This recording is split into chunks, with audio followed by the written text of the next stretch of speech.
The laughter echoed through the gilded ballroom of Harrington House, cutting through the gentle melody of the orchestra and the polite murmur of conversation like shards of broken crystal. At its center stood Miss Eleanor Blackwood, her face a careful mask of composure that belied the mortification burning beneath her skin. The whispers had begun mere minutes after her arrival, spreading through the assembly like wildfire, each hushed voice carrying the same cruel message. The Blackwoods were ruined, and Eleanor had arrived at London's most prestigious ball without a dowry to her name. 5 seasons and not a single offer, remarked Lady Pembroke loud enough for Eleanor to hear as she passed. And now we know why. The father gambled away every last shilling, even the girl's dowry. Desperate to make a match before word spreads, I imagine. Eleanor kept her chin high, though her gloved hands trembled slightly as she clutched her dance card, painfully empty, save for one obligatory dance with her cousin. She had known coming tonight was a mistake, but her mother had insisted.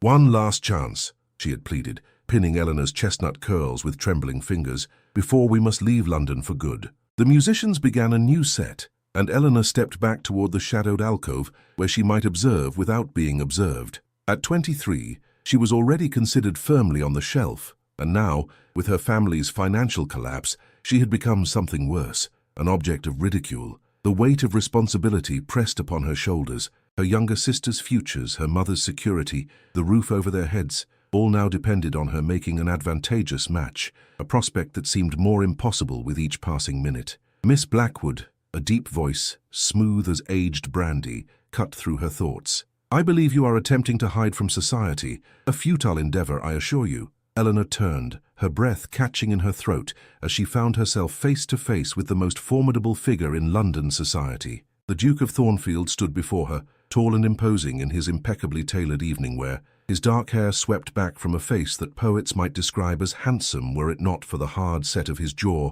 and the cold calculation in his steel-grey eyes. Alexander Vance, the 7th Duke of Thornfield, was known for 3 things: his vast fortune, his brilliant mind for business, and his complete disdain for the marriage mart. "Your Grace," Eleanor cursed, perfect in form if not in feeling, "I was merely taking a moment to appreciate the music." A slight curve touched his lips, though it did not reach his eyes. An interesting choice of location, then, as far from the orchestra as possible. He extended his hand, the signet ring bearing his family crest glinting in the candlelight. "The next set is beginning. I believe you owe me a dance." Eleanor blinked in confusion.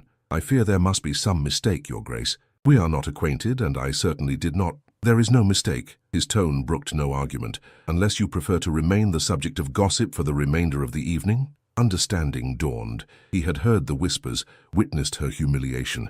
This was either an act of charity or something worse. Perhaps he meant to lead her further into ridicule. Either possibility made her stomach twist with dread, yet she could not refuse a duke, especially not one whose mere presence had silenced the ballroom, as every eye turned toward them. With a resignation that felt like surrender, Eleanor placed her trembling hand in his. "You are too kind, Your Grace." The moment they stepped onto the dance floor, the whispers intensified. The notorious Duke of Thornfield, who had refused to dance with the season's most eligible debutantes, was now leading the penniless Miss Blackwood into a waltz. His hand at her waist was firm but proper, his posture impeccable, and his expression utterly unreadable as he guided her through the first steps. "You dance well, Miss Blackwood," he observed, his voice pitched low enough that only she could hear. "Far better than those who stand in judgment along the sidelines." "Practice, Your Grace," she replied, finding her voice at last, "though I confess I did not expect to be practicing with a duke this evening." "No?"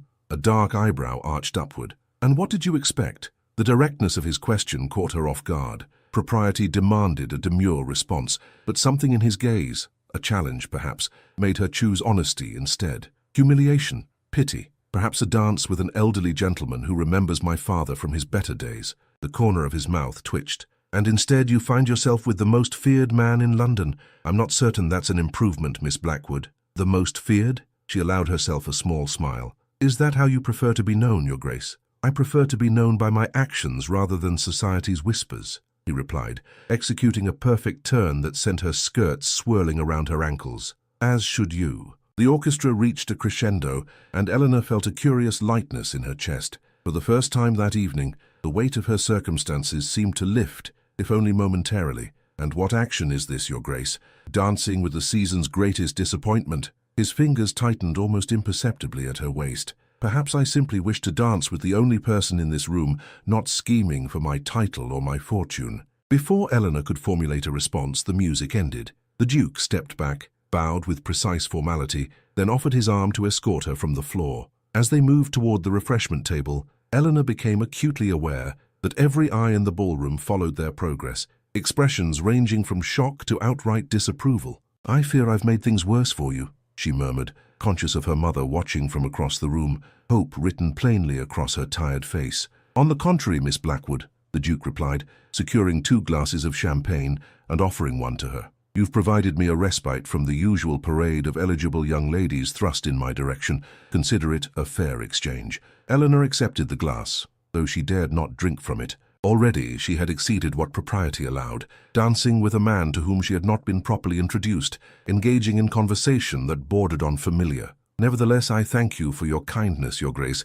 It will not be forgotten." Something flickered in his eyes, irritation, perhaps. "Do not mistake calculation for kindness, Miss Blackwood. I do nothing without purpose." A chill ran down her spine at his words. "And what purpose does this serve?" she dared to ask. Before he could answer, they were interrupted by the arrival of Lady Harrington herself, the evening's hostess, accompanied by Eleanor's mother, whose eyes shone with an emotion that looked dangerously like hope. "Your Grace," Lady Harrington simpered, "I see you've become acquainted with Miss Blackwood. How delightful." Mrs. Blackwood was just lamenting that her daughter has been somewhat overlooked this evening. The Duke's expression hardened, his jaw tightening visibly. "Then society is blind as well as foolish," he stated flatly. "Miss Blackwood has been the only conversation partner worth having all season."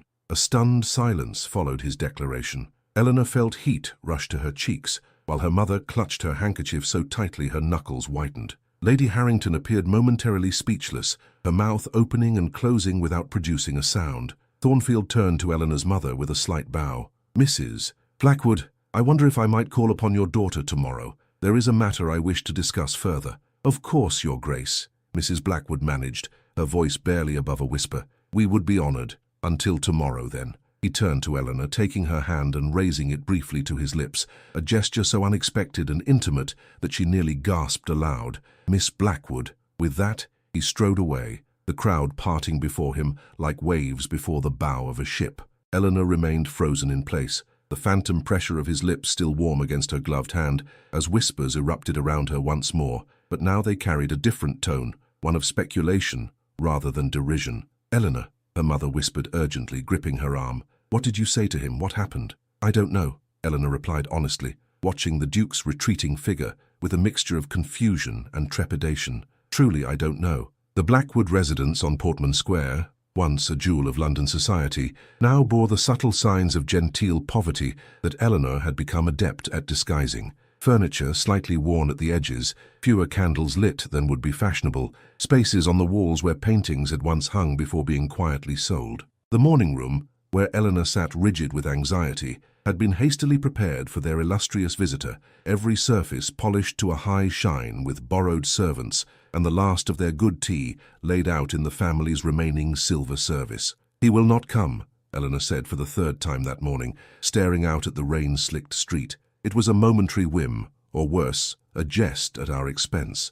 Her mother, who had been pacing the length of the room since breakfast, paused to adjust an arrangement of flowers. Wildflowers Eleanor had gathered herself from the small garden, a poor substitute for the hothouse blooms that would have been appropriate for receiving a duke. "He will come," Mrs. Blackwood insisted, though uncertainty threaded through her voice. "A duke does not make such promises lightly, and the way he looked at you, Eleanor, was calculating." Eleanor finished, remembering his words from the previous night. "I do nothing without purpose." Whatever his reason for showing me attention, I doubt it was admiration. The clock on the mantel chimed 11, and as if summoned by its resonant tones, the unmistakable sound of carriage wheels on wet cobblestones reached them through the thin windows. Eleanor rose to her feet, smoothing imaginary wrinkles from her second-best morning dress, her best having been sold months ago to pay the coal merchant's bill. Mrs. Blackwood rushed to the window. "It's him," she breathed, her hand fluttering to her throat. "And what a carriage! Eleanor, remember everything we discussed. Sit straight, speak softly, show interest in his—" "Mamma," Eleanor interrupted gently, taking her mother's trembling hands. "Please, let us not build castles in the air. The Duke of Thornfield is not here to offer for me. That would be madness." Yet even as she spoke the words, a traitorous flutter of hope rose in her chest. She pushed it ruthlessly down. Hope was a luxury the Blackwoods could no longer afford. Moments later, the butler, one of only 2 servants they had managed to retain, announced the Duke's arrival with a formality that seemed almost comical, given their reduced circumstances. The Duke of Thornfield entered the morning room with the confident bearing of a man who knew his own power, filling the modest space with his presence. He was dressed more simply than the previous evening, in a dark riding coat and buff breeches, yet he appeared no less commanding. "Mrs. Blackwood, Miss Blackwood," he bowed, his keen gaze sweeping the room in a manner that suggested he missed nothing, not the worn carpet beneath his polished boots, nor the missing paintings whose outlines still showed faintly on the faded wallpaper.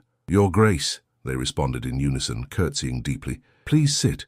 Mrs. Blackwood gestured toward the best chair, her voice pitched higher than normal. "May I offer you tea?" "Thank you." The Duke seated himself, crossing one long leg over the other with casual elegance. "I apologize for my early arrival. Business in the city concluded sooner than expected." Eleanor resumed her seat, acutely aware of the contrast between his immaculate appearance and their shabby surroundings. The silence stretched uncomfortably as her mother busied herself with the tea service, her hands shaking slightly as she poured. "I imagine you're curious about the purpose of my visit," the Duke said finally, accepting a cup from Mrs. Blackwood with a polite nod. "We are honored by your presence, Your Grace," Mrs. Blackwood replied, the very picture of maternal eagerness. "After your kind attention to Eleanor last evening—" "Mamma," Eleanor interjected softly, mortification coloring her cheeks. The Duke's gaze shifted to Eleanor, and something in his expression softened fractionally. "I appreciate directness, Miss Blackwood. It's a quality I find refreshing, particularly in London society."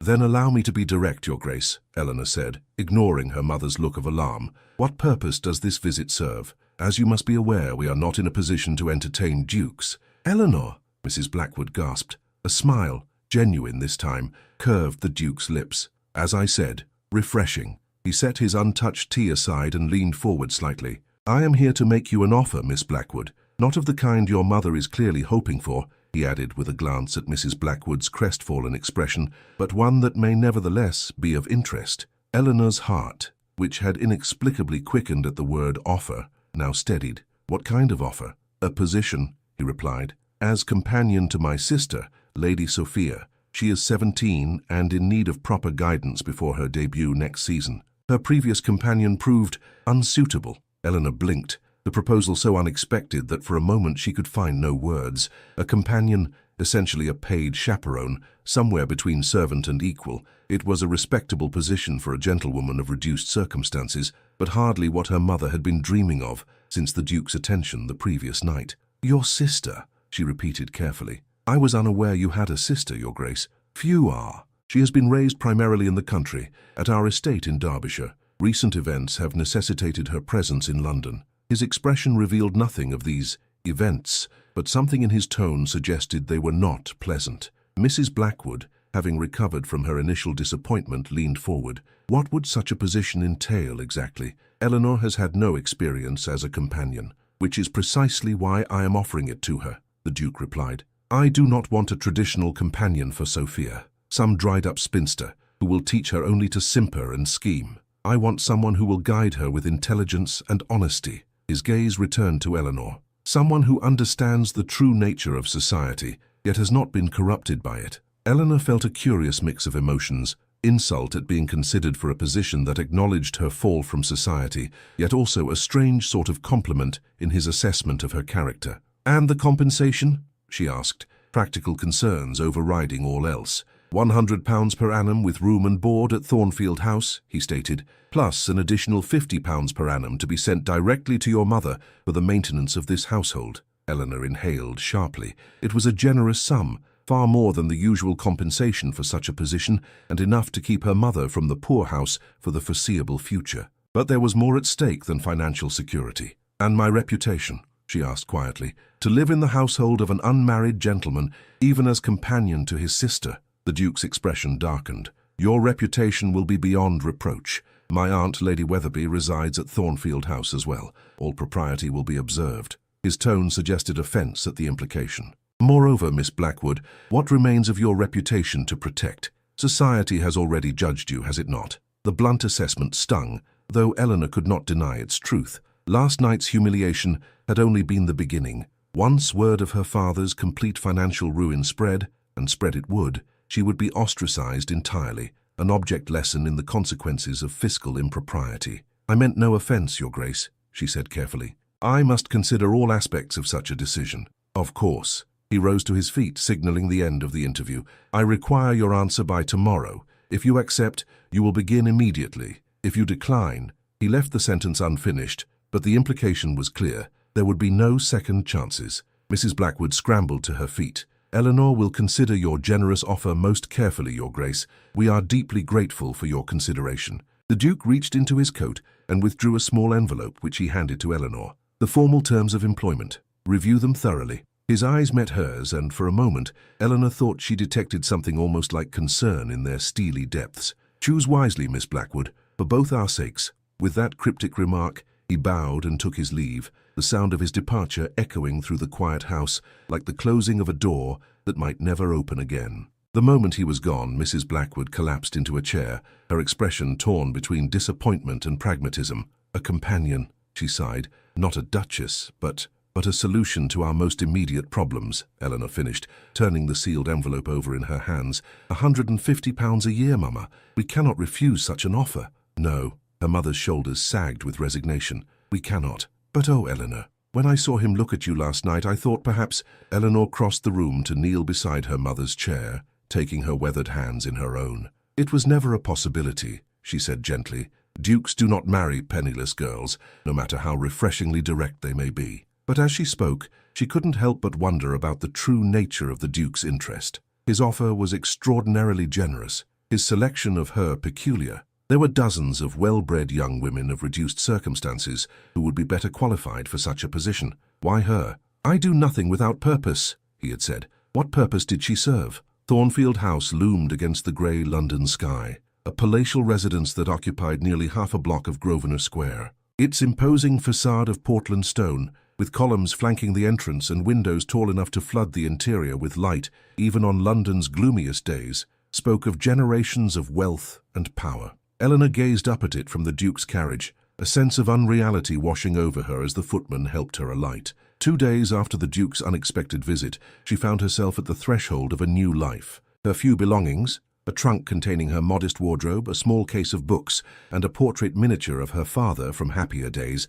had been sent ahead. Her mother's tearful farewell still echoed in her ears, along with her final whispered advice. "Remember who you are, Eleanor. You may be employed as a companion, but you are a Blackwood." Cold comfort, Eleanor thought, as the massive front doors swung open to admit her. The Blackwood name had lost its luster along with its fortune. "Miss Blackwood," a stately butler greeted her with a bow. "His Grace informed us of your arrival. I am Simmons. If you would follow me, Lady Weatherby awaits you in the blue drawing-room." Eleanor followed the butler through a marble-floored entrance hall adorned with classical statuary and ancestral portraits, feeling increasingly out of place in her plain travelling dress. The opulence of Thornfield House made her previous home, once considered quite fashionable, seem like a country cottage in comparison. Gilt-framed mirrors reflected her small figure as she passed, multiplying her insignificance in this grand setting. The blue drawing-room proved to be a light-filled chamber, decorated in shades of azure and cream,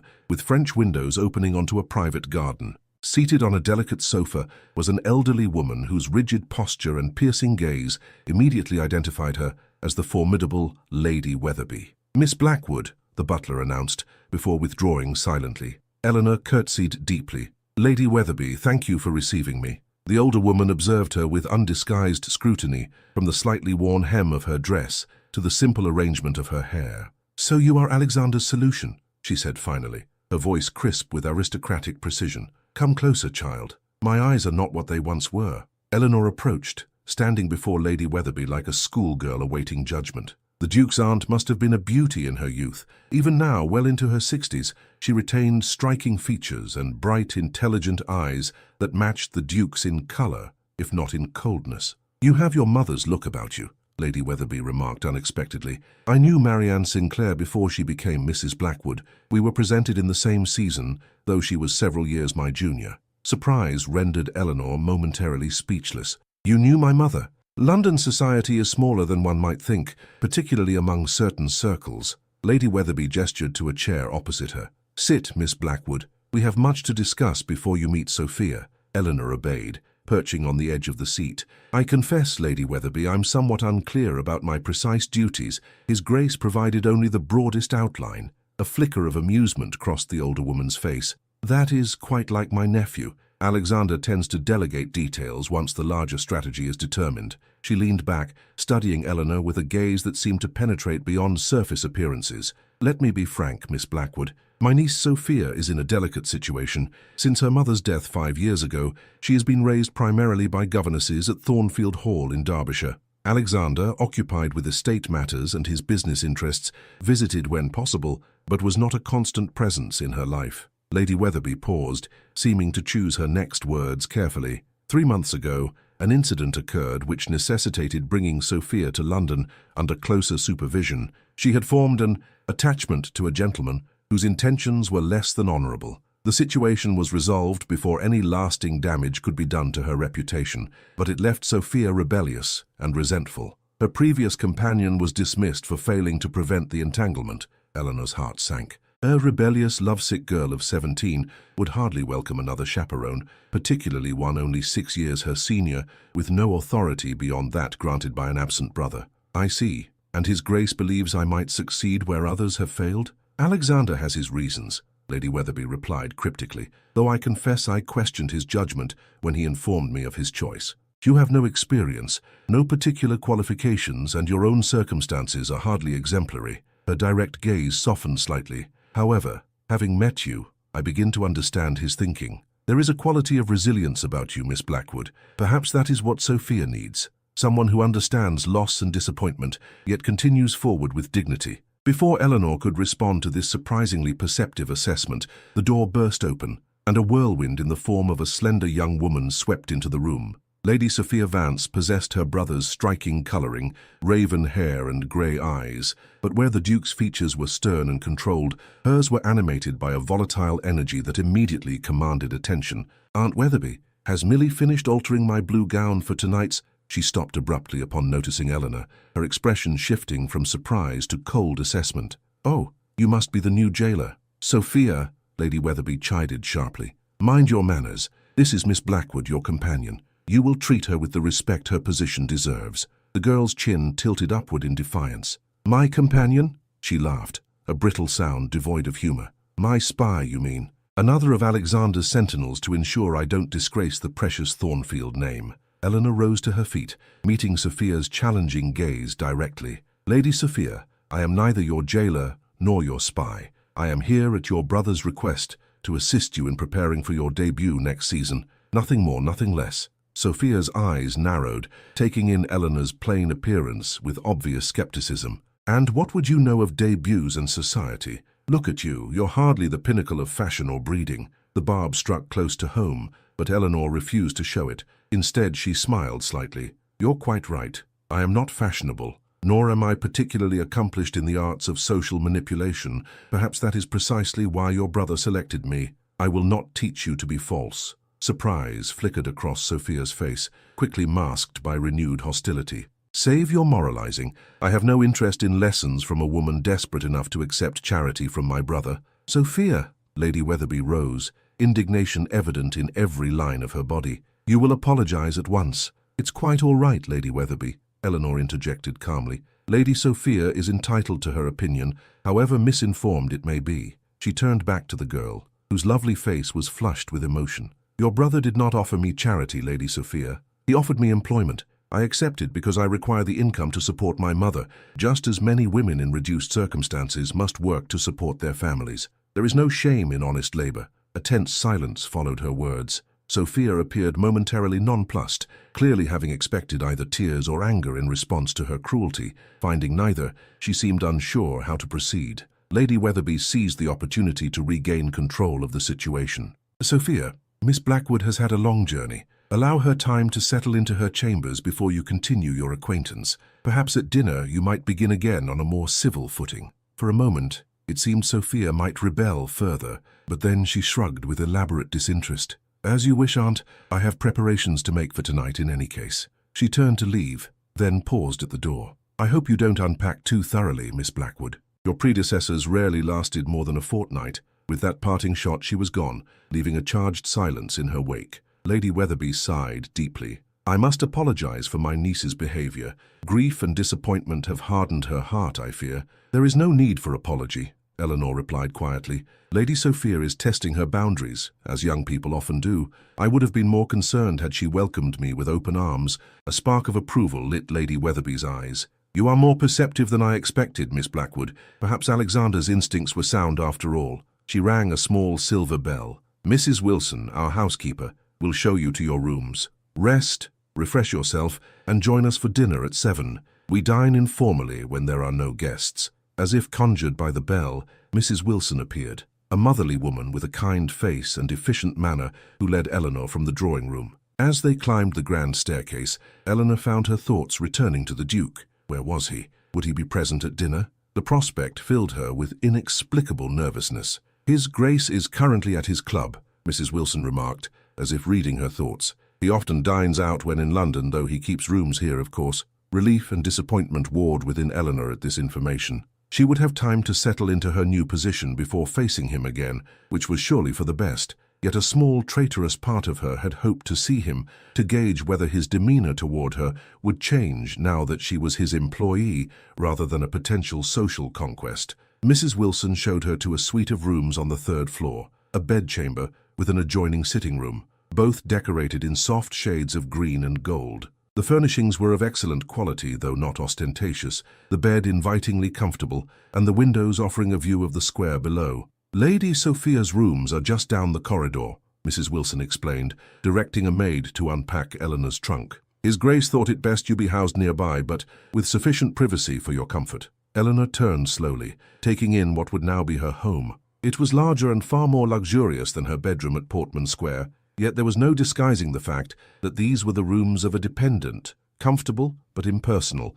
lacking the touches of family history that adorned the principal chambers of the house. "It's lovely," she said sincerely. "Please convey my thanks to His Grace for his consideration." Mrs. Wilson's kindly face softened further. "I shall, Miss Blackwood. And may I say, we're all relieved His Grace has found someone suitable for Lady Sophia. The girl needs a steady hand and a kind heart. She's had little enough of either since her mother passed." Left alone at last, Eleanor sank onto the edge of the bed, overwhelmed by the swift transition from near destitution to residence in one of London's grandest houses. The enormity of her task loomed before her, winning the trust of a rebellious girl who clearly resented her presence, navigating the complex dynamics of the Thornfield household, and maintaining a professional relationship with the Duke himself, whose motives remained opaque. As she gazed out at the fashionable square below, where carriages rolled past bearing the cream of society to afternoon calls and shopping expeditions, Eleanor felt the weight of her new position settle upon her shoulders. She was now neither quite servant nor quite equal, existing in that precarious middle ground that offered neither the camaraderie of below stairs nor the privileges of the family circle. For her mother's security and her own survival, she would make this work. She had to. There were no other options left. The first week at Thornfield House passed in a blur of adjustment and cautious negotiation. Sophia, true to her initial display, proved to be a mercurial charge, by turns sullenly obedient and openly defiant. She submitted to Eleanor's companionship during morning calls and afternoon rides in the park, but made it clear through 100 small rebellions that this compliance was temporary. "You needn't hover so close," she complained during a visit to the modiste, where Eleanor had accompanied her for the fitting of new gowns. "I'm hardly likely to elope with Madame Celeste's apprentice." "I'm not hovering, Lady Sophia," Eleanor replied evenly, maintaining her position near the fitting platform. "I'm admiring the exquisite cut of that bodice. The blue brings out the color of your eyes beautifully." Sophia's reflection in the mirror betrayed a flicker of pleased vanity before her scowl returned. "Flattery won't win my cooperation, Miss Blackwood." "It wasn't flattery, merely observation." Eleanor moved closer, adjusting the fall of the silk skirt with a practiced hand. "Though if you prefer criticism, I might point out that your posture doesn't do justice to Madame's workmanship. Shoulders back, chin level, there. Much improved." A reluctant smile tugged at the girl's lips before she suppressed it. "Alexander says the same. A Thornfield never slouches," she mimicked in a deepened voice. It was the first time Sophia had mentioned her brother without evident resentment, and Eleanor seized the opening. "His Grace seems to set high standards." "Impossible standards," Sophia corrected, turning to examine her profile in the mirror. Nothing is ever quite good enough for the Duke of Thornfield, particularly his wayward sister. There was something raw beneath the practiced petulance that tugged at Eleanor's heart. "I rather think," she said carefully, "that His Grace wants only what's best for you."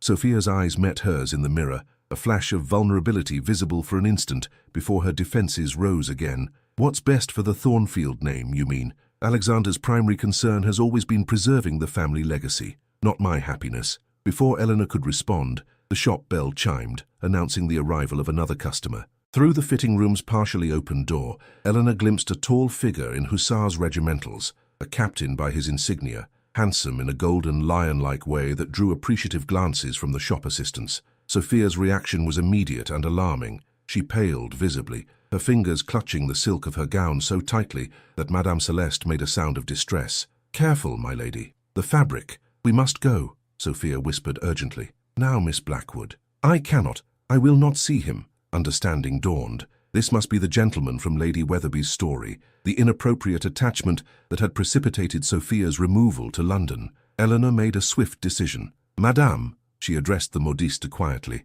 "I fear Lady Sophia is feeling unwell. Is there a back entrance we might use? I would prefer not to subject her to curious eyes in her current state." Madame Celeste, no stranger to the dramas of aristocratic life, nodded with immediate comprehension. "But of course, mademoiselle. This way." Minutes later, they were settled in the Thornfield carriage, Sophia trembling visibly, despite the warm spring air. Eleanor said nothing, merely offering her handkerchief when she noticed the girl's eyes bright with unshed tears. "That was Captain James Everett," Sophia said finally, her voice barely audible over the clatter of hooves on cobblestones. "I suppose you've already been told about my disgrace." "I've been told very little," Eleanor replied honestly. "Only that there was a gentleman whose intentions your brother found unsuitable." A bitter laugh escaped Sophia's lips. "Unsuitable. Yes, that would be Alexander's assessment. James is merely a captain with no fortune but his commission, the third son of a baronet with modest estates, hardly a match for the sister of the Duke of Thornfield." "You care for him still,"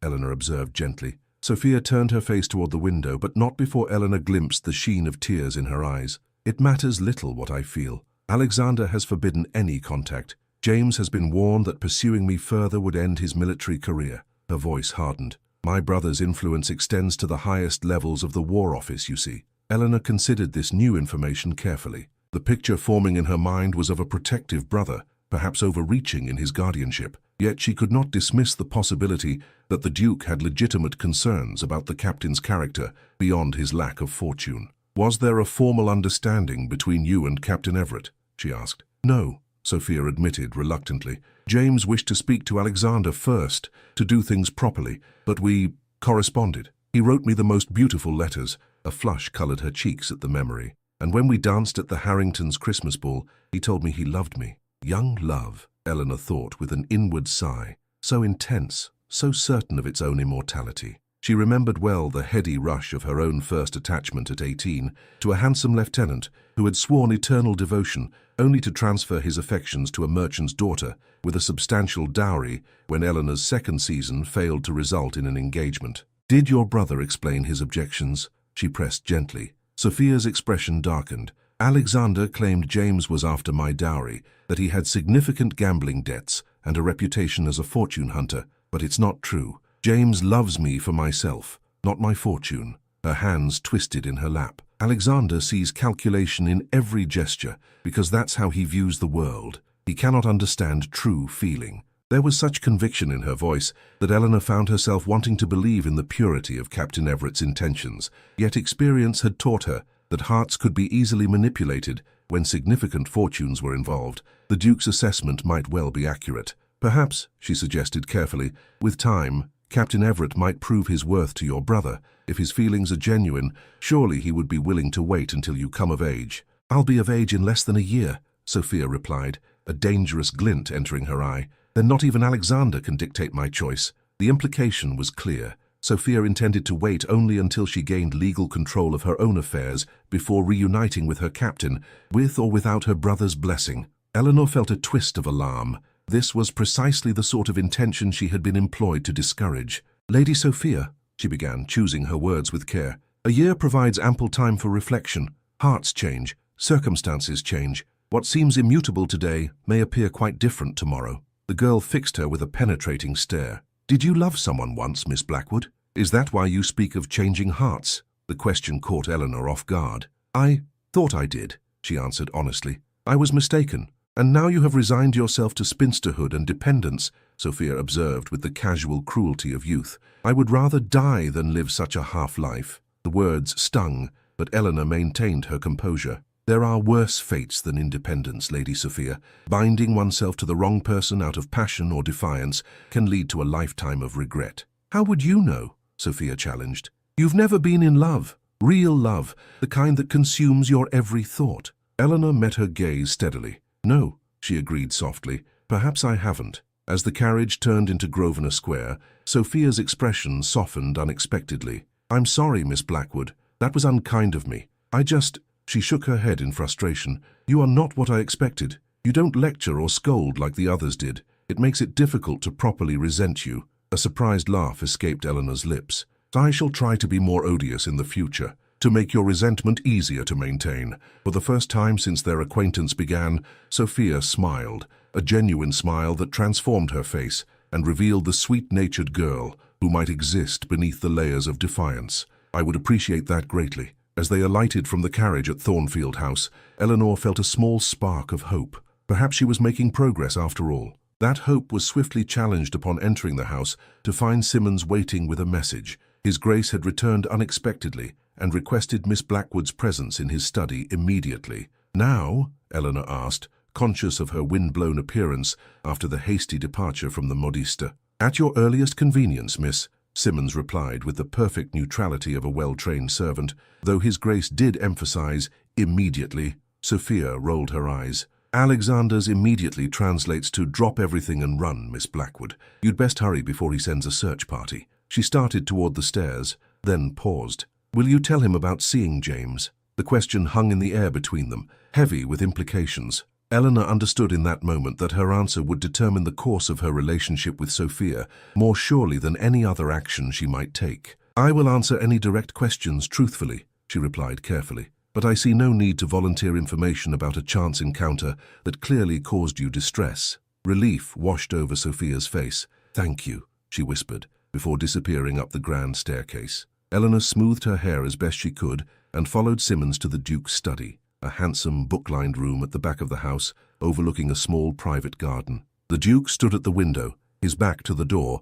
one hand resting on the sill as he gazed outward. He turned as she entered, and Eleanor was struck anew by the commanding presence he possessed, even in repose. "Miss Blackwood." He gestured for her to be seated in a leather chair before his desk. "Thank you for coming so promptly, Your Grace." She curtsied before taking the offered seat, conscious of the formality that now defined their relationship. "I hope your business in the city concluded satisfactorily." He studied her for a moment, his expression unreadable. "Adequately. But my business here concerns you and my sister. How do you find Sophia after your first week as her companion?" The directness of the question was characteristic of the man, Eleanor was learning. "Lady Sophia is intelligent, spirited, and understandably resistant to supervision," she replied honestly. "But I believe we are making progress toward a more amicable understanding." A flicker of surprise crossed his features. "Indeed, my aunt reports that you accompanied Sophia on all her scheduled engagements without incident, which is more than her previous companions managed. What is your strategy, Miss Blackwood?" Eleanor hesitated, uncertain whether to reveal her approach. "I have no formal strategy, Your Grace. I merely treat Lady Sophia as I would wish to be treated myself, with respect for her feelings, while maintaining appropriate boundaries." The Duke leaned back in his chair, his fingers steepled before him. "A simple approach, yet effective, it seems. Tell me, what is your assessment of my sister's state of mind regarding Captain Everett?" The direct question caught Eleanor off guard. She had not expected him to raise the subject so bluntly, and now found herself in the uncomfortable position she had hoped to avoid, balancing her loyalty to Sophia against her duty to her employer. "Lady Sophia has mentioned Captain Everett," she answered carefully. "She believes her feelings for him are genuine and lasting. And do you agree with her assessment?" The Duke's piercing gaze seemed to penetrate her careful neutrality. Eleanor met his eyes steadily. "I am not qualified to judge the depth or authenticity of Lady Sophia's attachment after such a short acquaintance. However, I believe that dismissing her feelings outright may only strengthen her conviction." A frown creased his brow. "You suggest I should allow this infatuation to run its course?" "Not necessarily. Eleanor chose her words with care, but perhaps acknowledging the reality of her feelings while guiding her toward a broader perspective might prove more effective than outright prohibition. The Duke rose from his chair and moved to the fireplace, his back to her once more. For a long moment he said nothing, and Eleanor feared she had overstepped. When he finally spoke, his voice had lost some of its sharpness. Captain Everett has significant gambling debts and a history of pursuing wealthy young women. Before Sophia, he courted Lady Margaret Halsey, whose father refused him. Before Lady Margaret, it was Miss Clara Winthrop, whose brother discovered his outstanding vowels at White's and ended the acquaintance. He turned to face Eleanor again, his expression grim. I do not oppose the match out of pride or concern for the Thornfield name, Miss Blackwood. I oppose it because James Everett would bring my sister nothing but unhappiness. The quiet certainty in his voice convinced Eleanor of his sincerity. This was not the arbitrary tyranny of an overbearing brother, but the genuine concern of a guardian who had investigated thoroughly before intervening. I understand, she said softly, and I will do my utmost to guide Lady Sophia toward the same understanding. Without revealing that I have shared this information with you, the Duke added, Sophia must reach her own conclusions about Everett's character. If she believes I have influenced you against him, she will dismiss your counsel as readily as she dismisses mine. Eleanor nodded. Of course, Your Grace. He studied her for a moment longer, then seemed to come to a decision. There will be a small dinner party here tomorrow evening. Several families with daughters Sophia's age, and a few suitable young gentlemen. Nothing elaborate, merely an opportunity for her to form new acquaintances under appropriate supervision. A wise approach, Eleanor agreed. You will attend as well, he continued. Not as Sophia's companion, but as our guest. Eleanor blinked in surprise. Your guest? But surely that would be inappropriate given my position in the household. On the contrary, a ghost of a smile touched his lips. To the world beyond these walls, you are the daughter of Mr. Harold Blackwood, once a respected figure in London society, and Miss Marianne Sinclair, who made her debut in the same season as my aunt. Your reduced circumstances are unfortunate, but not scandalous. There is no reason you should not be received as a guest in this house on occasion. The unexpected consideration behind this arrangement left Eleanor momentarily speechless. The Duke was offering her a reprieve, however brief, from the liminal status of companion, neither servant nor equal, that she had resigned herself to occupy. Thank you, she said finally. That is most generous. It is practical, he corrected, though something in his expression suggested he was not displeased by her gratitude. Sophia will be more likely to engage with the company if you are present as a familiar face, rather than hovering in the background as her chaperone. Of course, everything the Duke did was calculated for maximum effectiveness. This was not kindness, but strategy, a means of furthering his plans for Sophia's social rehabilitation. Eleanor chided herself for momentarily believing otherwise. I understand, she said, her voice cooling slightly. I shall make myself useful in that capacity. The Duke's brow furrowed, as if he sensed the shift in her demeanor, but could not identify its cause. Is there something else troubling you, Miss Blackwood? For a moment, Eleanor was tempted to speak plainly, to ask why he had really selected her for this position, when surely more qualified candidates must have been available. To question whether his show of attention at the Harrington ball had been merely the opening gambit in his plan to secure a companion for his sister. But such directness would be inappropriate from an employee to her employer, no matter how refreshingly honest he had once found her. Not at all, Your Grace, she replied instead, rising from her chair. If there is nothing else, I should return to Lady Sophia. He watched her for a moment, as if weighing whether to press the matter before inclining his head in dismissal. Very well. I have instructed Mrs. Wilson to assist you in selecting an appropriate gown for tomorrow evening.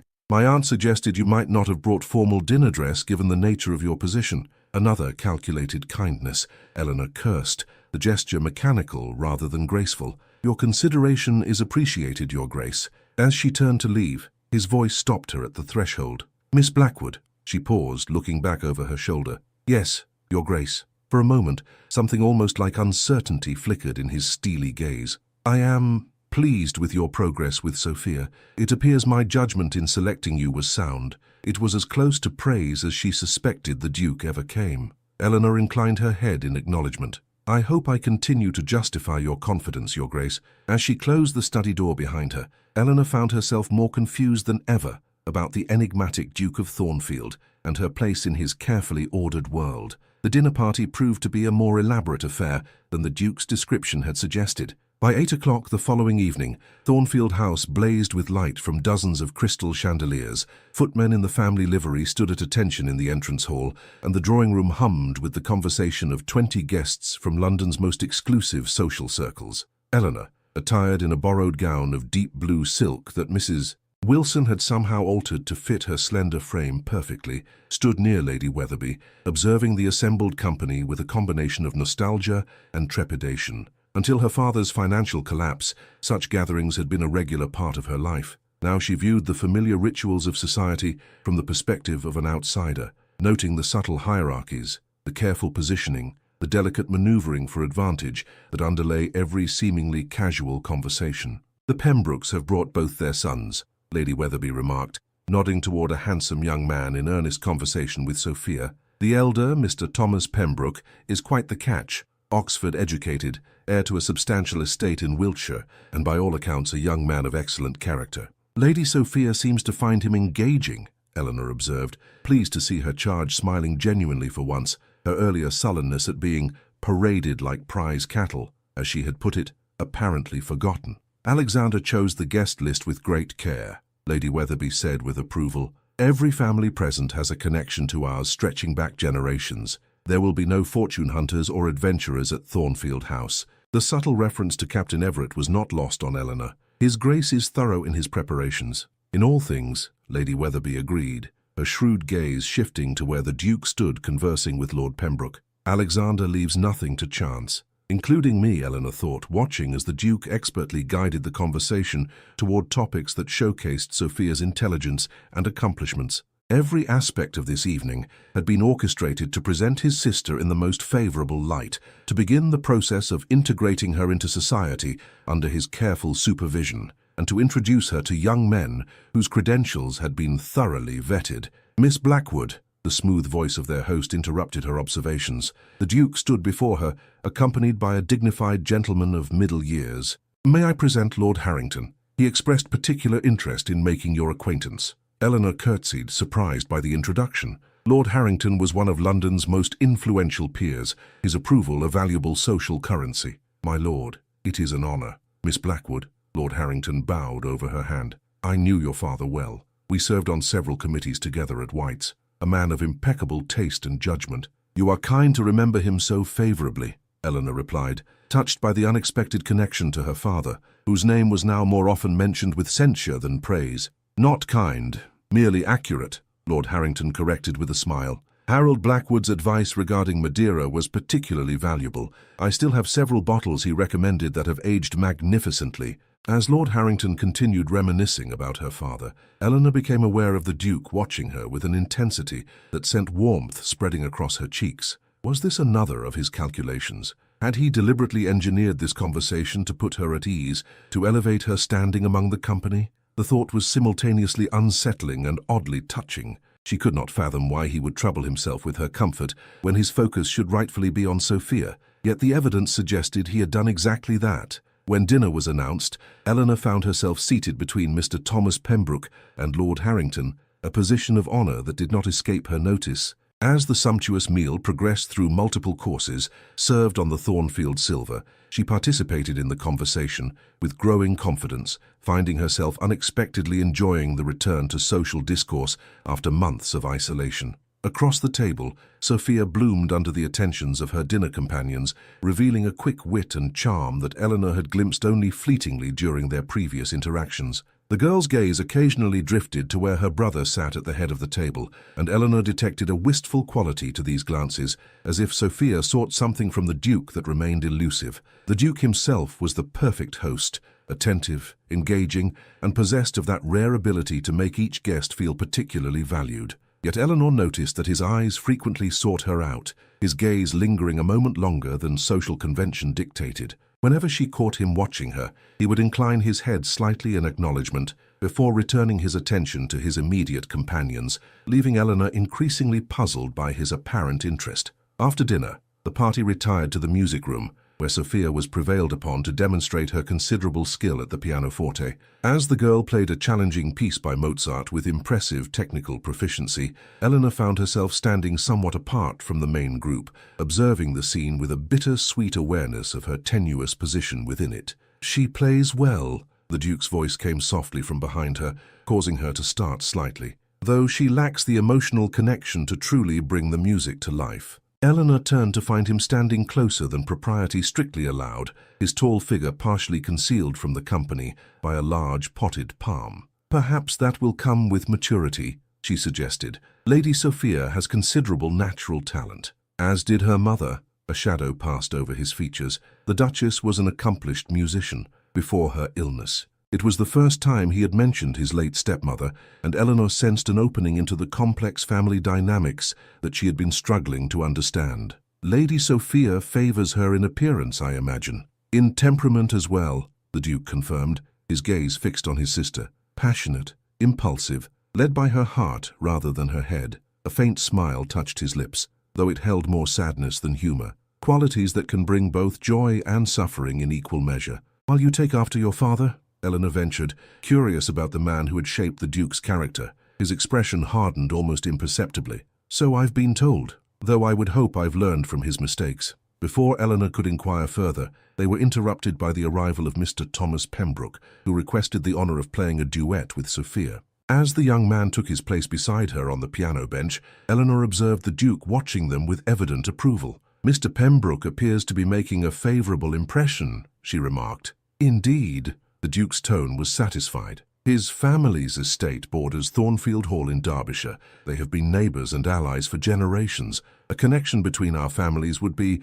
advantageous. The calculating assessment reminded Eleanor forcefully of the Duke's pragmatic nature. Of course, he would already be considering potential matches for his sister, evaluating them based on land, lineage, and political connections rather than affection. And does Lady Sophia's happiness factor into these calculations? She asked, unable to completely mask her disapproval. The Duke turned to her, one eyebrow raised at her presumption. Happiness is a fleeting emotion, Miss Blackwood. While a suitable alliance brings lasting security and contentment, my sister is young enough to believe that passion alone sustains a marriage. I know better. From personal experience? The question escaped her lips before Prudence could prevent it. His gaze sharpened, a flash of something almost like pain crossing his features before his expression smoothed into its customary impassivity. From observation, he replied coolly. My father's second marriage to Sophia's mother was a love match. Their passion burned brightly for a time, then collapsed into resentment and recrimination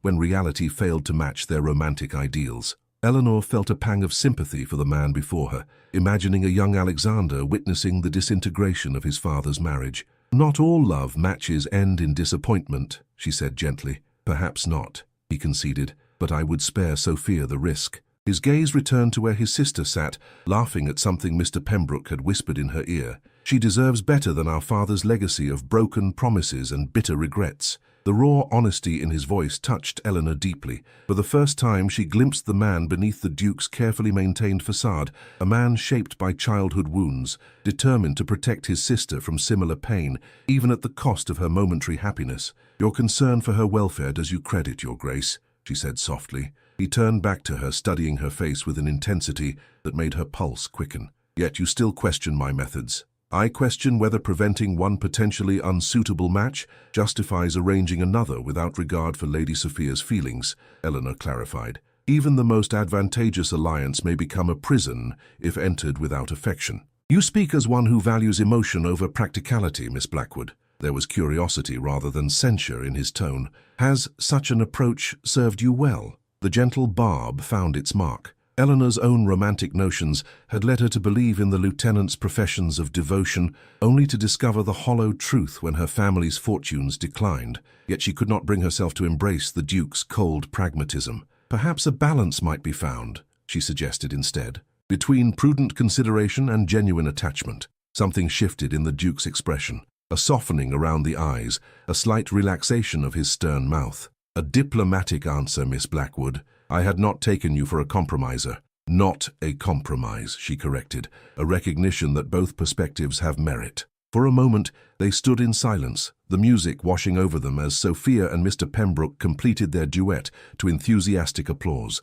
The Duke's gaze remained fixed on Eleanor, his expression thoughtful, as if seeing her properly for the first time. You continue to surprise me, he said finally, his voice low enough that only she could hear. I begin to think my instincts regarding you were more sound than I realized. Before Eleanor could respond to this cryptic statement, Lady Weatherby approached, claiming the Duke's attention for an introduction to a newly arrived guest. As he moved away, Eleanor remained where she stood, her mind whirling with the implications of their conversation. The enigmatic Duke of Thornfield was proving to be far more complex than the cold, calculating aristocrat she had initially perceived. Beneath his formidable exterior lay unexpected depths, vulnerabilities, principles, and perhaps even doubts about his own certainties. The realization was as unsettling as it was intriguing. More disturbing still was Eleanor's growing awareness that her interest in understanding the Duke extended beyond professional curiosity. Despite all her resolutions to maintain emotional distance, she found herself increasingly drawn to this complicated man, whose actions so often contradicted his stated philosophies. Such interest could only lead to disappointment. The Duke might appreciate her insights regarding his sister, might even value her conversation, but the gulf between their positions remained unbridgeable. He was the 7th Duke of Thornfield, one of England's most powerful peers. She was a penniless gentlewoman dependent on his charity, but despite his protestations to the contrary, her position in his household was indeed a form of charity, however elegantly disguised. As the evening progressed, Eleanor threw herself into her role as social buffer for Sophia, deliberately avoiding further private conversation with the Duke. Yet she remained acutely conscious of his presence, of his occasional glances in her direction, and of the strange tension that seemed to vibrate between them whenever they occupied the same space. By the time the last guest departed shortly before midnight, Eleanor was exhausted, her composure maintained only through rigorous self-control. As she bid good night to Lady Weatherby and prepared to escort a yawning Sophia upstairs, the Duke's voice once again arrested her progress. "Miss Blackwood, a moment of your time, if you would." Sophia rolled her eyes expressively. "Cannot it wait until morning, Alexander? Miss Blackwood has endured quite enough for one evening." The Duke regarded his sister with a mixture of affection and exasperation. "It will take but a moment. You may proceed to your chambers, Sophia. I'm certain you and Miss Blackwood can spare one another's company briefly." With a dramatic sigh that betrayed her youth despite her sophisticated appearance, Sophia curtsied to her brother. "Very well. Good night, Alexander. Miss Blackwood, I shall see you in the morning." As Sophia departed, Eleanor turned expectantly to the Duke, conscious of her fatigue and the lateness of the hour. "You wish to speak with me, Your Grace?" He gestured toward the now empty drawing-room. "Please, join me for a moment." Curiosity overcoming her better judgment, Eleanor followed him into the elegant chamber, now dimmed as servants had extinguished all but a few candles. The intimate lighting cast the Duke's features into sharp relief, emphasizing the strong line of his jaw and the intensity of his gaze as he turned to face her. "You were instrumental in tonight's success," he stated, without preamble. Sophia was more at ease than I have seen her in months, and she engaged appropriately with every introduction. "Your influence is evident." The unexpected praise warmed Eleanor, despite her fatigue. Lady Sophia merely needed the security of a familiar presence. She has a natural charm when not feeling defensive. Perhaps. The Duke moved to the fireplace where the last embers of the evening's fire still glowed. "Or perhaps she responds to your particular approach. My aunt informs me that you have made more progress in a week than her previous companion achieved in a month." Eleanor shifted uncomfortably under his scrutiny. "I have simply treated her as I would wish to be treated myself. With honesty and respect," he supplied, echoing her earlier words. A novel concept in this household, it would seem. There was a note of self-recrimination in his tone that prompted Eleanor to defend him despite her earlier misgivings. "Lady Sophia knows you care for her, Your Grace. She mentioned this evening that she appreciated your attention to the musical selections, knowing her preferences as you do." Surprise flickered across his features. "Did she?" "Sophia rarely credits me with such consideration." "Perhaps because she seldom sees evidence of it," Eleanor suggested gently. "Small gestures may speak more eloquently than grand strategies." He regarded her thoughtfully. "You speak your mind quite freely, Miss Blackwood." "Too freely, perhaps," she acknowledged. "I apologize if I have overstepped." "On the contrary," a faint smile touched his lips. "It is precisely this quality that makes you valuable. Few in my circle would dare offer honest criticism, however diplomatically phrased." Eleanor's pulse quickened at the approval in his voice. "Then I shall continue to do so, as long as it serves Lady Sophia's interests." "And what of your interests, Miss Blackwood?" The Duke moved closer, his tall figure illuminated by the soft glow of candlelight. "Are they served by your position here?" The unexpected question caught Eleanor off guard. "My interest is in supporting my mother, which your generous compensation allows me to do." "A practical consideration worthy of approval," he acknowledged, "yet I wonder if there is not more you desire from life than mere security." The intimacy of the question, combined with the lateness of the hour and the Duke's proximity, created a dangerous sense of unreality. Eleanor felt as though she stood at the edge of a precipice, one misstep away from a fall that would shatter the careful boundaries she had established. "What I desire is of little consequence," she replied carefully. "I have learned to find contentment in what is possible rather than yearning for what is not." The Duke studied her face, his expression unreadable. "A philosophy born of disappointment, I think." "Of necessity," she corrected. "Few of us are granted the luxury of choice that birth and fortune have afforded you, Your Grace." He flinched slightly at her words, as if she had struck a nerve. "You believe my choice is unrestricted?" "An interesting assumption, Miss Blackwood, and one that reveals how little you understand the constraints of my position." Eleanor felt a flush of embarrassment at her presumption. "Forgive me, I spoke without proper consideration." "No." He shook his head, the movement almost brusque. "It is a natural conclusion given the obvious disparities in our circumstances, yet rank brings obligations as surely as poverty brings limitations. Different in nature, perhaps, but no less binding." There was such genuine conviction in his voice that Eleanor found herself reconsidering her assumptions about the Duke's freedom. What obligations weighed upon him, invisible to those who saw only his wealth and status? "I had not considered it from that perspective," she admitted. "Thank you for enlightening me." He regarded her for a long moment, something almost like disappointment flickering in his eyes. "It grows late," he said finally, his tone once again formal. "I have detained you long enough. Rest well, Miss Blackwood. Sophia has riding lessons scheduled for tomorrow morning, I believe." "Yes, Your Grace." Eleanor curtsied, sensing that whatever moment of connection they had shared was now broken. "Good night." As she ascended the grand staircase toward her chambers, Eleanor found herself troubled by their exchange. The Duke of Thornfield remained an enigma, at times cold and calculating, at others unexpectedly vulnerable. His interest in her opinions seemed genuine, yet always served some larger purpose she could not fully discern. Most disturbing of all was her own response to him, this inconvenient awareness that had taken root despite all her rational objections. She had come to Thornfield House to secure her mother's future and perhaps salvage something of her own dignity in the process.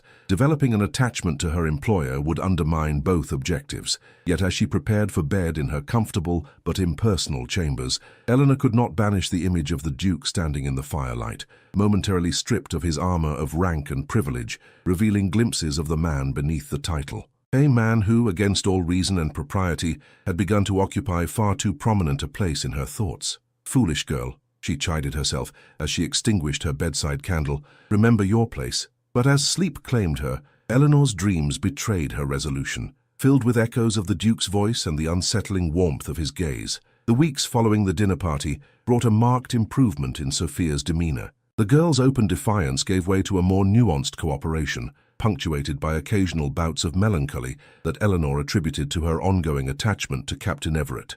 These episodes grew less frequent, however, as Sophia's social calendar filled with acceptable engagements, music halls, afternoon rides in the park, and small gatherings with the young ladies she had met at Thornfield House. Mr. Thomas Pembroke called with increasing regularity, his interest in Sophia evident in his attentive manner and thoughtful conversation. To Eleanor's relief, Sophia responded with genuine warmth to his overtures, though whether from emerging affection or simply the pleasure of male attention remained unclear. The Duke, occupied with parliamentary business and estate matters, was frequently absent from the household, appearing primarily at formal dinners when guests were present. On these occasions, he maintained a polite but distant courtesy toward Eleanor, giving no indication that their late-night conversation had altered his perception of her role in any way. Eleanor told herself this was for the best. The less she saw of the Duke, the easier it would be to maintain the professional detachment her position required. Yet she could not deny the disappointment that shadowed her each time he departed for his club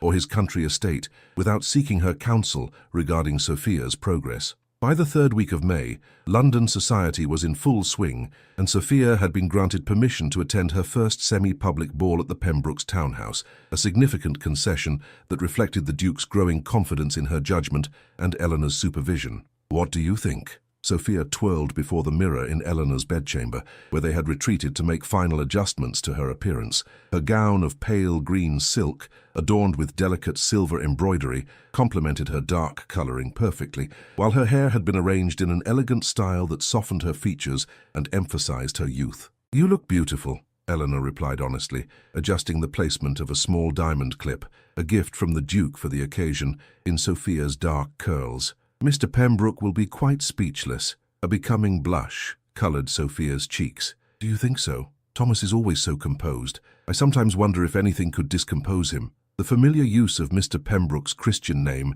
did not escape Eleanor's notice. His composure is one of his most attractive qualities, she observed carefully. A man who maintains his dignity under all circumstances is a rare and valuable companion. Like Alexander, you mean, Sophia said with unexpected insight. Always in control, never revealing what he truly feels. Your brother has significant responsibilities, Eleanor reminded her gently. Perhaps his reserve is a necessary shield. Sophia turned from the mirror to face her, a thoughtful expression replacing her earlier excitement. You defend him quite readily, Miss Blackwood. One might almost think you held him in some esteem. The observation struck uncomfortably close to the truth. Eleanor busied herself with arranging Sophia's shawl to hide her momentary confusion. I respect His Grace's dedication to your welfare. He clearly wants only what is best for you.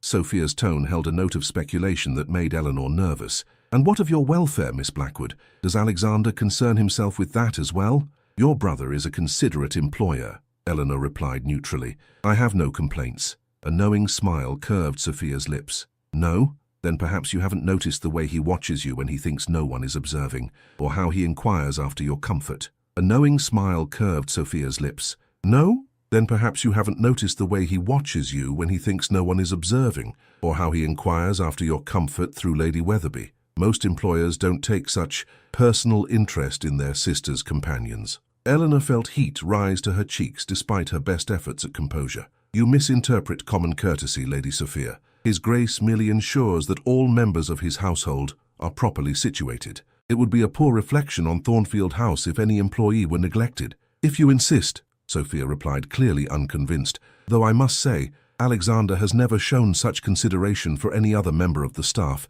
It's most intriguing. Before Eleanor could formulate a response to this unsettling observation, a knock at the door announced the arrival of Lady Weatherby, come to escort them downstairs where the carriage waited. The moment for further dangerous speculation had passed, but Sophia's words lingered in Eleanor's mind as they made their way to the Pembrokes' residence, a handsome house on Berkeley Square, illuminated by dozens of lanterns for the evening's festivities. The ballroom was already crowded when they arrived, the orchestra playing a lively country dance as couples moved through the intricate patterns. Mr. Thomas Pembroke appeared almost immediately to claim Sophia's hand for the first dance, his admiration evident in his expression as he beheld her elegant appearance. You've worked wonders with her, Lady Weatherby remarked, observing Sophia's graceful movements and animated conversation. 2 months ago, she would have sulked in the corner all evening or created some dramatic scene to embarrass Alexander. Now look at her, the very picture of a well-bred young lady enjoying her proper introduction to society.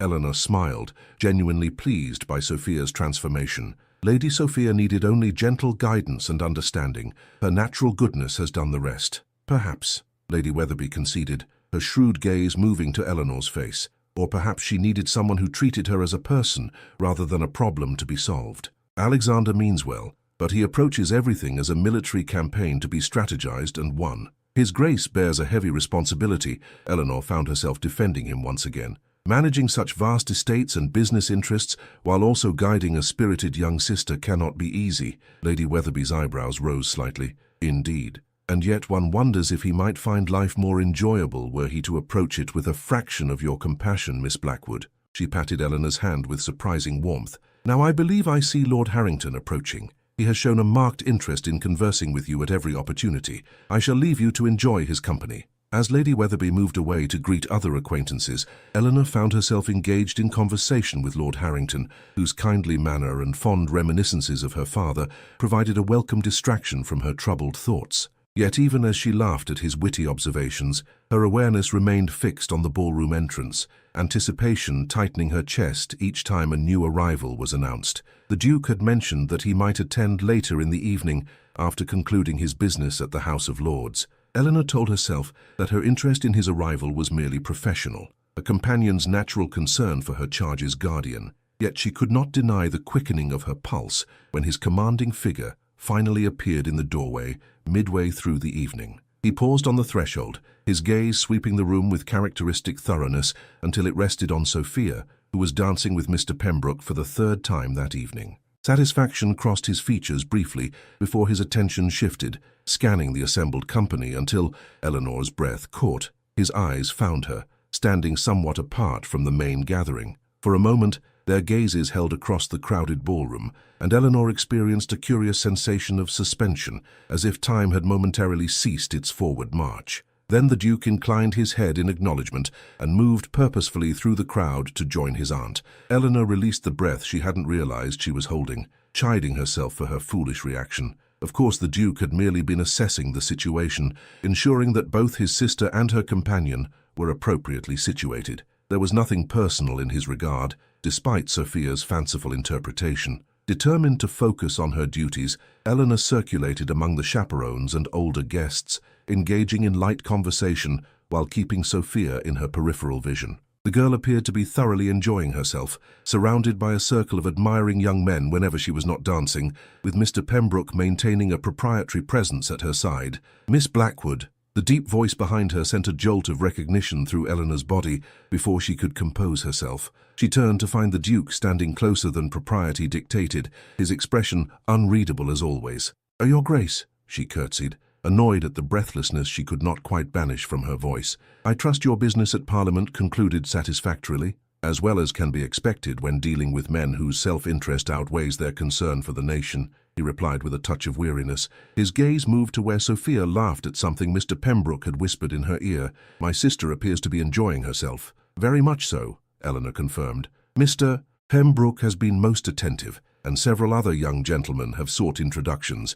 Lady Sophia has conducted herself with perfect decorum throughout." The Duke's expression softened, almost imperceptibly. "Due in no small part to your influence, I suspect. My aunt speaks highly of the changes in Sophia's demeanor since you joined our household." The praise, delivered in his customary measured tones, warmed Eleanor more than it should have. Lady Sophia merely needed someone to listen rather than command. She has a good heart beneath her defiance, a quality you recognized when others did not, the Duke observed, his gaze returning to Eleanor's face with an intensity that made her uncomfortable, including myself. The admission of fallibility from such a proud man startled Eleanor. "You were concerned for her welfare. Perhaps your methods were somewhat authoritarian, but your motives were pure." A slight smile touched his lips. "You are remarkably generous in your assessment, Miss Blackwood, given your initial impression of me as a tyrannical older brother." "I never said," Eleanor began, then stopped as she registered the hint of humor in his expression. "You are teasing me, Your Grace." "Attempting to, at least," he acknowledged, his smile deepening briefly before his composure reasserted itself. "A skill in which I am woefully unpracticed, I fear." This glimpse of self-deprecation from a man known for his formidable self-assurance charmed Eleanor, despite her determination to maintain emotional distance. "Practice makes perfect, Your Grace. Perhaps you might add it to your list of parliamentary tactics." A genuine laugh escaped him, a rich, warm sound that drew curious glances from nearby guests unaccustomed to seeing the austere Duke of Thornfield display such spontaneous mirth. "An intriguing suggestion. Though I fear my reputation for stern sobriety might be irreparably damaged. A risk worth taking, perhaps," Eleanor replied, emboldened by his unexpected playfulness. "One can accomplish a great deal with well-timed humor." His eyes held hers, a new warmth in their grey depths. "You continue to surprise me, Miss Blackwood. Just when I believe I have taken your measure, you reveal another facet of your character." The intimate nature of his observation sent a flutter of alarm through Eleanor's chest. This was dangerous territory, a personal exchange beyond the bounds of their professional relationship. She needed to retreat to safer ground before her foolish heart betrayed her further. "I should check on Lady Sophia," she said, glancing toward the refreshment room where her charge had disappeared with Mr. Pembroke. "She has been dancing enthusiastically and may need a reminder to rest." The Duke's expression closed, his brief moment of openness vanishing as swiftly as it had appeared. "Of course, your dedication to your duties is commendable." The formality in his tone cut more deeply than it should have. Eleanor curtsied, maintaining a poised smile despite the hollow feeling in her chest. "By your leave, Your Grace." He nodded dismissal, already turning away to greet an approaching dignitary. Eleanor moved through the crowd toward the refreshment room, silently berating herself for the pang of disappointment that followed her retreat. What had she expected? that the Duke of Thornfield would continue a light-hearted conversation with his sister's companion in full view of London's elite. The very idea was absurd. She found Sophia seated decorously beside Mr. Pembroke, enjoying a glass of lemonade while they conversed in low tones. The young man rose immediately upon noticing Eleanor's approach, his manners impeccable as always. "Miss Blackwood," he bowed, "I was just telling Lady Sophia about my father's plan to host a small house party at our country estate next month. We hope very much that the Duke will allow her to attend, properly chaperoned, of course." Eleanor smiled at his transparent eagerness. "That sounds delightful, Mr. Pembroke. I'm certain His Grace will give the invitation proper consideration." Sophia's eyes sparkled with excitement. "Thomas's estate is but 5 miles from Thornfield Hall, Miss Blackwood. If Alexander agrees to the house party, perhaps we might extend our stay and spend some time at our own country seat. I haven't been home in nearly a year." The wistfulness in her voice tugged at Eleanor's heart. Despite all the luxury of Thornfield House, Sophia clearly missed the place where she had spent most of her childhood. "That would be lovely, Lady Sophia. Perhaps you might mention it to your brother this evening." "Mention what to me?" The Duke's voice behind her made Eleanor start. He had approached silently, his tall figure casting a shadow over their small group. Sophia straightened, her expression a mixture of hope and apprehension. "Alexander, Mr. Pembroke was just telling us about a house party his family is planning next month at their estate near Thornfield Hall. I thought perhaps, that is, I hoped, that I might permit you to attend," the Duke finished for her, his expression thoughtful rather than dismissive, "and subsequently spend some time at Thornfield Hall itself, I imagine." Sophia nodded eagerly. "It has been so long since I've been home, Alexander, and I've been very good these past weeks, haven't I, Miss Blackwood?" All eyes turned to Eleanor, who found herself in the unexpected position of advocate. "Lady Sophia has indeed conducted herself with perfect propriety," she confirmed. "She has given no cause for concern in any of our social engagements." The Duke considered this endorsement, his gaze moving between his sister's hopeful face and Eleanor's more composed one. "The Pembrokes are suitable hosts," he conceded finally, "and a change of scenery might be beneficial. Very well, Sophia. Provided your behavior remains exemplary until then, you may attend the house party, with Miss Blackwood as your chaperone. We shall then proceed to Thornfield Hall for a fortnight before returning to London." Sophia's face lit with genuine joy. "Thank you, Alexander." For a moment it seemed she might embrace her brother in her excitement, but propriety reasserted itself at the last moment, and she merely clasped her hands together in delight. "I promise you won't regret it." "I certainly hope not," the Duke replied dryly, though Eleanor detected a softening in his expression as he regarded his sister's happiness. "Mr. Pembroke, please convey my acceptance to your father. We shall correspond regarding the particulars." As the young man bowed in acknowledgement, clearly pleased by this successful outcome, Eleanor found herself wondering at the Duke's ready agreement. Was this part of his strategy to encourage the connection between Sophia and Mr. Pembroke, or had he genuinely been moved by his sister's longing for home? Whatever his motivation, the Duke's decision would take Eleanor far from London, to the heart of the Thornfield family's ancestral estate. The prospect filled her with a mixture of anticipation and trepidation. Away from the constraints of city society, in the more intimate setting of a country house, would her precarious emotional equilibrium regarding the Duke become even more difficult to maintain? The answer, she feared, was decidedly affirmative. The journey to Derbyshire unfolded in stages over 2 days, with an overnight stay at a comfortable posting inn where the Duke had reserved the best chambers. Eleanor, who had travelled little since her family's financial collapse, found herself both exhausted and exhilarated by the changing landscapes that passed beyond the carriage windows, London's crowded streets giving way to neat villages and rolling farmland, which in turn yielded to the more dramatic scenery of the Peak District, with its limestone cliffs and sweeping vistas. Sophia, initially subdued by the early departure, grew increasingly animated as they approached familiar territory, pointing out landmarks and sharing childhood memories with an openness that revealed how much she had missed her home. The Duke, travelling separately on horseback with his valet following in a smaller carriage, joined them at each stopping point, his normally stern countenance relaxing incrementally as they drew closer to Thornfield Hall. "There!" Sophia exclaimed late on the afternoon of the second day, leaning forward eagerly as their carriage crested a hill. "You can see it from here, Miss Blackwood. Thornfield Hall." Eleanor followed her gesture and caught her breath at the sight that spread before them. Nestled in a sheltered valley, protected by rising hills on 3 sides, stood one of the most perfectly proportioned country houses she had ever beheld. Built of warm golden stone that caught the late afternoon sunlight, Thornfield Hall presented a harmonious facade of Palladian elegance, its central block flanked by symmetrical wings and surrounded by formal gardens that gave way to natural parkland dotted with ancient oaks. "It's beautiful," she murmured,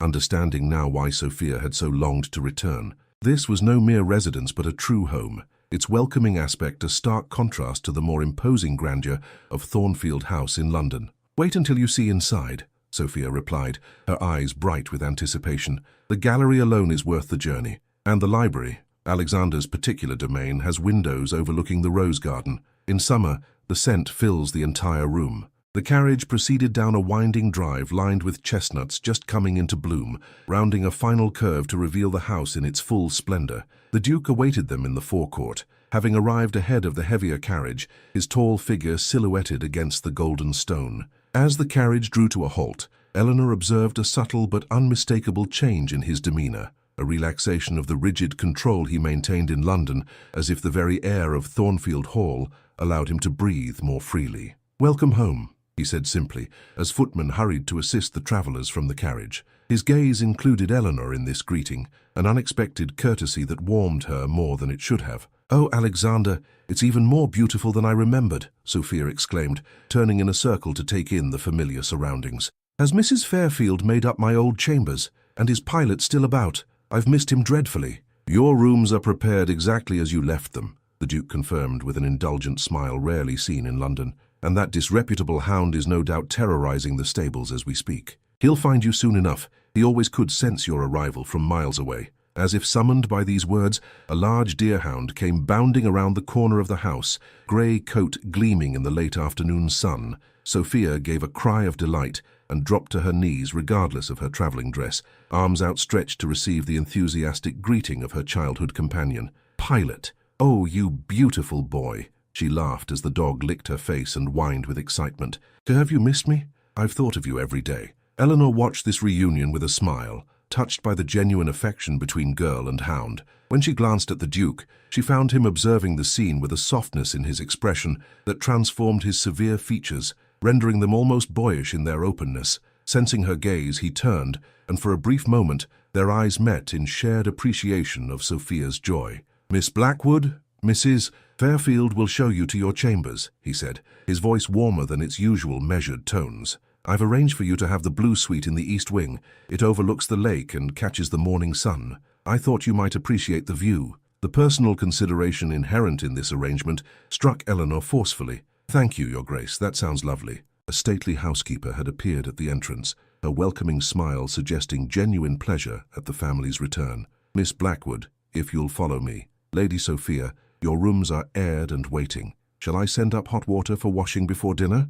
As the household machinery shifted smoothly into motion around them, Eleanor followed Mrs. Fairfield into Thornfield Hall, passing through an entrance hall of perfect classical proportions into a central salon where afternoon light streamed through tall windows to illuminate family portraits and elegant furnishings. Unlike many grand homes she had visited, there was nothing ostentatious about Thornfield Hall. Its luxury lay in perfect proportion, fine materials, and an atmosphere of cultivated comfort that spoke of generations of thoughtful stewardship. The blue suite proved to be a charming set of rooms, decorated in shades of azure and cream, with windows that indeed offered a spectacular view across formal gardens to a small lake where willows trailed their branches in the still water. A fire had been lit against the spring evening's chill, and fresh flowers adorned the dressing table. "His Grace was most particular about your accommodation, miss," Mrs. Fairfield remarked, as she showed Eleanor the amenities of the suite. "Insisted on fresh flowers daily, and made certain the firewood was properly seasoned so there'd be no smoke to disturb your rest." Again, that unsettling suggestion of personal interest from a man who had barely acknowledged her presence during their final weeks in London. "His Grace is a considerate employer," Eleanor replied neutrally, though her heart beat a traitorous rhythm at this evidence of the Duke's attention to her comfort. "Indeed he is, Mrs. Fairfield agreed with obvious affection for her employer. "The master has his reserved ways, but there's none better at heart. This house runs like clockwork when he's in residence. Not that it doesn't when he's away, mind you," she added hastily, "but there's a rightness to Thornfield Hall when the Duke is home." The woman's evident loyalty spoke volumes about the Duke's character, away from London society's constraints. Eleanor found herself increasingly curious about this other side of the stern aristocrat she had come to know in town, the country gentleman who inspired such devotion from his staff and who looked upon his ancestral home with such evident satisfaction. After refreshing herself from the journey, Eleanor changed into one of her modest evening gowns with the assistance of a maid assigned to her service, another unexpected luxury, and made her way downstairs, guided by a footman. She found Sophia already in the drawing room, ensconced on a sofa with Pilot sprawled at her feet, her face animated as she recounted London adventures to the Duke, who stood by the fireplace, listening with evident amusement. "Ah, Miss Blackwood," he greeted her as she entered, his gaze sweeping appreciatively over her appearance. "I trust you find your accommodations satisfactory?" "More than satisfactory, Your Grace," she replied with genuine warmth. "The blue suite is charming, and the view is spectacular. Thank you for your thoughtfulness." A pleased expression crossed his features momentarily before his customary reserve reasserted itself. "Excellent. Shall we proceed to dinner? I've instructed the kitchen to prepare some of Sophia's favorites for our first evening home." The dining room, like the rest of Thornfield Hall, combined elegance with comfort in perfect balance. They dined at one end of a table that could clearly accommodate many more guests, creating an atmosphere of intimacy rather than formality. The Duke, seated at the head with Sophia and Eleanor on either side, proved to be a surprisingly engaging host, relating anecdotes about local characters and sharing memories that made Sophia laugh with unrestrained delight. "Do you remember old Mr. Henderson and his prize pigs?" she asked, her eyes dancing with mischief. "And how one got loose at the Harvest Festival and ended up in Lady Pembroke's carriage?" The Duke chuckled, the sound rich and unfamiliar to Eleanor's ears. "I remember having to compose a formal letter of apology for an errant pig, surely the strangest diplomatic correspondence of my career." As the evening progressed, Eleanor found herself relaxing into the warm atmosphere, contributing to the conversation with an ease that would have been unthinkable in the more formal setting of Thornfield House. Here, the stark differences in their stations seemed somehow less significant, softened by the comfortable surroundings and the Duke's unexpectedly convivial manner. After dinner, they retired to a cozy library where a fire burned cheerfully in the grate, casting golden light over shelves lined with leather-bound volumes. Pilot followed at Sophia's heels, settling contentedly at her feet as she selected a novel from a nearby shelf. The Duke moved to a desk in the corner, apparently intending to review some papers, but his attention remained partially engaged with his companions, his gaze lifting occasionally to rest on Eleanor as she examined the impressive collection. "You're welcome to borrow anything that interests you," he remarked, observing her fingers tracing the spine of a volume of poetry. "The library at Thornfield Hall has been accumulating for generations. My grandfather was particularly devoted to expanding the collection." "It's magnificent," Eleanor replied sincerely, impressed by both the quantity and quality of the books surrounding them. "Far more extensive than I expected." "Alexander is being modest," Sophia interjected, looking up from her novel. "Half of these books are his editions. He spends a fortune on new volumes every year, everything from agricultural treatises to Greek poetry. It's his one extravagance." The Duke appeared slightly discomfited by this revelation of personal passion. "Hardly my only extravagance, Sophia. The new breeding horses would suggest otherwise. But the horses serve a practical purpose," his sister countered with sisterly precision. "The books are purely for pleasure." Eleanor smiled at this glimpse into the Duke's private enthusiasms. "There are worse vices than a love of literature, Your Grace." "My thoughts exactly, Miss Blackwood," he agreed, his expression warming as their eyes met across the room, "though my steward might disagree when the quarterly accounts from the booksellers arrive." This comfortable domesticity continued as the evening deepened, with Sophia eventually bidding them good night after extracting a promise from Eleanor to accompany her riding in the morning. Left alone with the Duke, Eleanor felt a momentary return of the awkwardness that had characterized their interactions in London, but he surprised her by closing his ledger and moving to sit in the armchair opposite hers. "You've been good for her," he said without preamble, his gaze direct. "I've not seen Sophia so at ease, so naturally herself in years." The unexpected praise warmed Eleanor. "She's a wonderful girl beneath her defenses. Being home clearly agrees with her as well." "Yes." The Duke glanced around the book-lined room, his expression softening. "Thornfield Hall has always been a place of respite for our family. Even my father, with all his restless energy, found peace here." The mention of his father, rare in their previous conversations, piqued Eleanor's curiosity. "You must have many memories of him here." "Some better than others," the Duke acknowledged, his expression growing distant. "He was a complex man, brilliant, charismatic, but not always consistent in his attentions or affections. He paused, seeming to consider how much to reveal. After my mother died, he changed, became more volatile, more prone to dramatic gestures and impulsive decisions. His marriage to Sophia's mother was one such impulse, charming but ultimately disastrous for all concerned. Eleanor sensed the pain beneath his measured recounting. That must have been difficult for you as a child. I was fortunate to have my grandfather still living here, the Duke replied. He provided the stability my father could not, taught me about the responsibilities of our position, the importance of sound judgment and careful stewardship. A faint smile touched his lips. Lessons I perhaps learned too well if Sophia's complaints about my excessive caution are to be believed. There are worse faults than caution when one is responsible for others' welfare, Eleanor observed gently. His gaze returned to her face, searching. You defend me quite regularly, Miss Blackwood, despite having ample reason to find my methods high-handed. The directness of his observation caught her off guard. Perhaps because I've come to understand your motives better, she replied carefully. Your concern for Lady Sophia is genuine, whatever disagreements you may have regarding its expression.